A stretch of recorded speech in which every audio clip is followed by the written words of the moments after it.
Ibig mo sabihin, Speaker Martin, nakaupo ka lang dyan? Nanonood ka lang sa ginagawa nila? Oho. Supervisory nga lang. Totoo ba yun? Oho. Eh, sino ba naglagay? Nung ilagay ba yung mga chairman ng committee? Sino nag-approve? Hindi ka, wala kang kinalaman. Hindi ba pati mga miyembro, ikaw din nag-approve, ilang member, ikaw vice chair. Opo. Ikaw mag-approve. Oho. Oh. Nung ginawa yung Quadcom, yung sabihin wala ka doon. Nung tinanggal si Congressman Marcoleta sa kanyang mga committees, At saka chairman, opo. wala kang kinalaman doon. Tinanggal siya Oh. Nung pinipilit mo siya na tumulong doon sa pagtanggal sa prangkisa ng SMNI na ayaw niyang pumayag. Bakit mo siya pinipilit na sumama doon kung wala kang kinalaman doon? Nung hindi siya sumama, kaya ka nagalit, di ba? Ayun. Tapos sasabihin mo, wala po akong kontrol sa mga gawain ng aking mga committee. O sino maniniwala sa'yo? Ikaw ang speaker. Oho.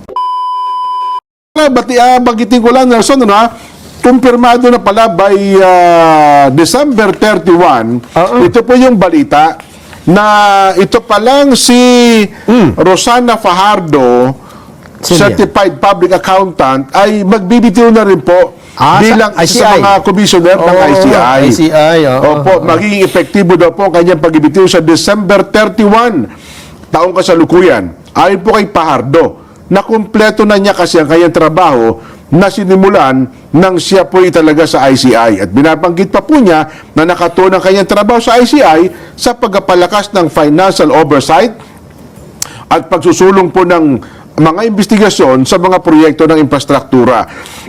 At nagresulta na po ang kanyang mga kontribusyon sa mga rekomendasyon para palakasin ang proseso ng government procurement at budgeting kaugnay daw po ng mga proyektong pang-infrastruktura.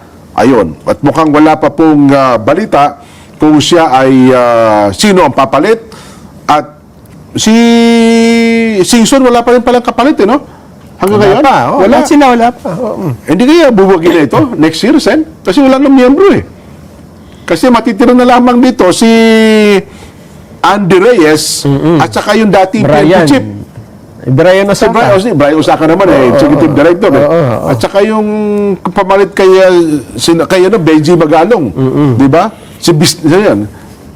Nakalimutan ko na pangalan. Bisnar ata yun pangalan. Hindi. Ano yung Asurin. Yan. General Asurin.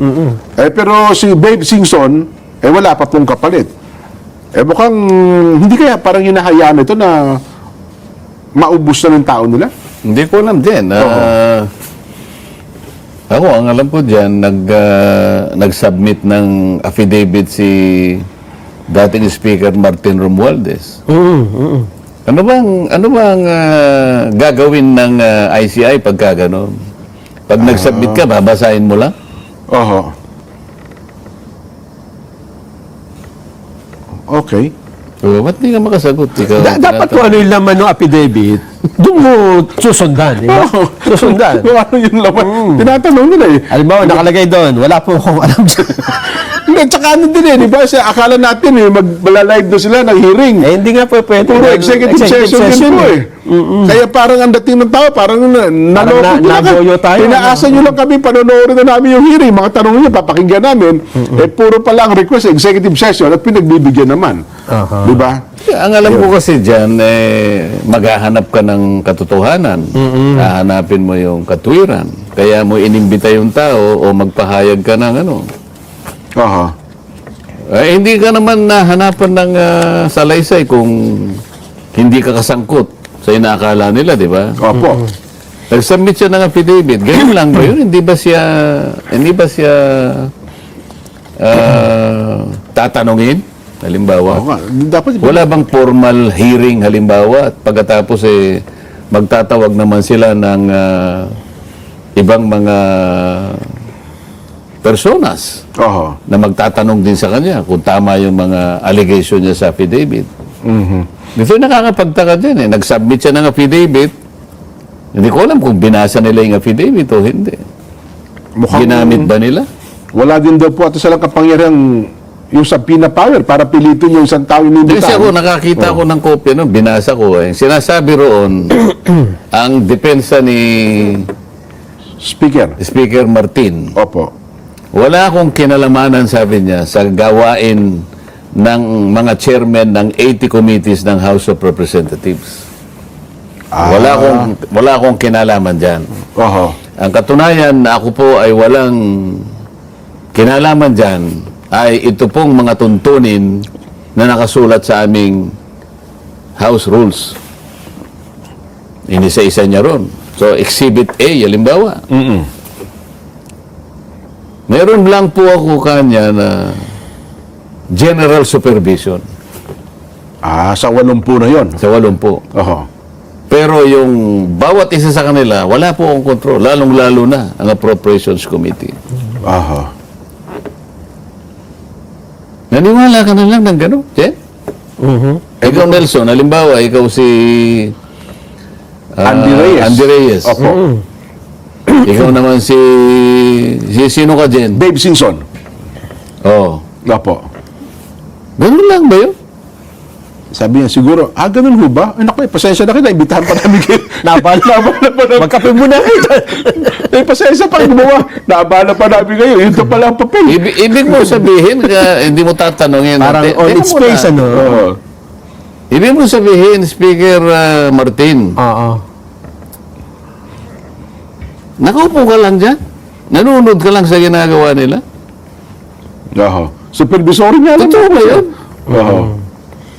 Eh, sino ba naglagay? Nung ilagay ba yung mga chairman ng committee? Sino nag-approve? Hindi ka, wala kang kinalaman. Pinagbotohan daw po yun. Hindi ba pati mga miyembro, ikaw din nag-approve, ilang member, ikaw vice chair, Opo. ikaw mag-approve. Oho. Oh. Nung ginawa yung Quadcom, yung sabihin wala ka doon. Nag-take up nila yung mga subject matter, so wala kang kinalamanan doon. Oho. Nung tinanggal si Congressman Marcoleta sa kanyang mga committees, At saka chairman siya. Opo. wala kang kinalaman doon. Tinanggal siya Oh. Member siya ng ganitong committee. Opo. Member siya sa energy. Oho. Member siya sa housing. Member sa public accounts. Member sa ganito. Hindi mo sabihin nang nagsanggal sa kanya yung majority leader. Hindi mo tatanungin sa kanya Baka yun. yung senior deputy majority leader. Oh. Nung tinanggal niyo siya sa commission on appointments, Oho. ang tumanggal sa kanya, si Dalipi. O sino maniniwala sa'yo? Ikaw ang speaker. Oho. Dapat sana gano'n O nung hindi nyo na ibigay yung kanyang mga allowance, Opo. sino ang nagpasya nun? Oo nga. No? Oh. Nung pinipilit mo siya na tumulong doon sa pagtanggal sa prangkisa ng SMNI na ayaw niyang pumayag. Bakit mo siya pinipilit na sumama doon kung wala kang kinalaman doon? Nung hindi siya sumama, kaya ka nagalit, di ba? Ayun. Tapos sasabihin mo, wala po akong kontrol sa mga gawain ng aking mga committees. Naniniwala? O, bahala kayo kung maniniwala kayo. Na wala man lang nagtanong. Sa kabilang banda. Dapat sana, yung Blue Ribbon Committee, tinawag siya. Inimbita siya pero hindi siya pumunta. Opo. Wala namang ginawa yung Blue Ribbon Committee. Aha. O, di ba? Wala. Kasi nagtatanong kayo kanina, saan ba papunta yan? O, siguro sa kanal. Pero sabi ni Chairman Reyes, teka muna, huwag masyadong judgmental, ha? Chairman Andy Reyes. Oo, nakapokus kami sa pagsasapinan ng ilang pambagay. Gaya ng mga rekomendasyon na isasubmit namin sa Office of the Ombudsman. Ang totoo niyan, eto, makakaasa po ang publiko na tuloy-tuloy ang aming investigasyon. Ang katunayan, alam nyo ba, halos 100 ang inirekomenda namin na masampahan na ng kaso sa ombudsman. Puro sapsap. Ilang senador yan, congressman at DPWH official. Maging ang kasalukuyang opisyal ng COA. Eto pa, Oh. May 3 ng kasong nasampa sa korte. Ba? Na aresto 16 individuals. Kasama na yung Sara Diskaya. Ito yung sa Mindoro, no? Yes. Oo. Nauhan. At yung At saka Anti-Money yung sa Laundering Davao. Council, Oo. aba, sabi namin bawiin ng pera ng taong bayan. 20.3 billion pesos ang na-freeze sa mga ari-arian. Yan ang kanyang sabi. Sen, O, ilan bang kontraktor ang na-identify? 15. O, ba't isa lang? Ba't isa lang? Tsaka wala pa namang nakasuhan na Aha. mambabatas. Nagre-recommenda lang. Apo. O, di ba? Wala pang napailan. O, di ba? Ikaw si Andres Reyes, di ba? Opo. O, di ba sinabi mo, nagre-recommenda kami ng charge kay Speaker Romualdez. Aha. Pero hindi nangangahulugan na siya may kasalanan, di Yun ba? nga, oo. May ganun oo. O, saan ba papunta talaga? Mukhang wala na akong pupunta itong bagay na ito. Mukhang yun din na. Kaya nga nasisiphayo ang taong bayan, maging Kaya sa social media. Doon din ako nagtataka. Nasiphayo na ng gusto eh. Paano ka magre-recommenda na sa ombudsman, di ba? Oo. Yung ombudsman, ang trabaho niya, mag-file ng kaso eh. Yes. Pero nilagay mo doon, ito po, nire-recomendahan namin na ito, hindi to guilty. Pero yan ang papel, kayo nang bahala. Ay, Parang ganun eh. anyway, saglit lamang ha. Magbe-break muna tayo. Magbabalik pa po ang Saganang Mamamayan.